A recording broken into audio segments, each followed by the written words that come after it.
Efa akatoka tokoa ny fidiran'ny mpianatra ka dia anjara kit scolaire ho an'ireo ray aman-dreny sy ny mpiasa eo anivon'ny ministeran'ny atanjo sy ny fitsinjaram-pahefana ny ministra Pia azy ireo tamin'ity andro ity. Ndao raha tsika fanazavana.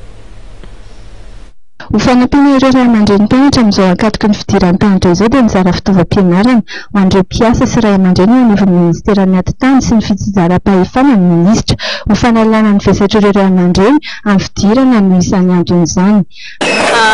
Fahitanay azy aloha dia tena misaorana be dia be menay ny andriamatoa ministra noho izao zavatra ataonay ray aman-dreny izao sy ny mpiasa rehetrarehetra atao amin'ny atitany moa izany.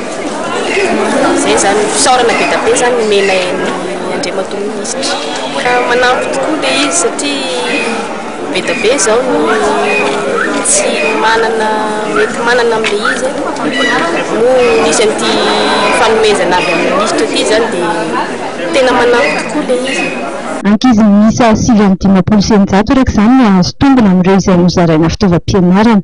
Ireo ankizy amin'ny kilasy voalohany ka hatramin'ny kilasy fahasivy no tomorana ireo fitaovam-pianarana izay nahitana kitapo, kahie, stylo, crayon, règle sy ny sisa maro hafa.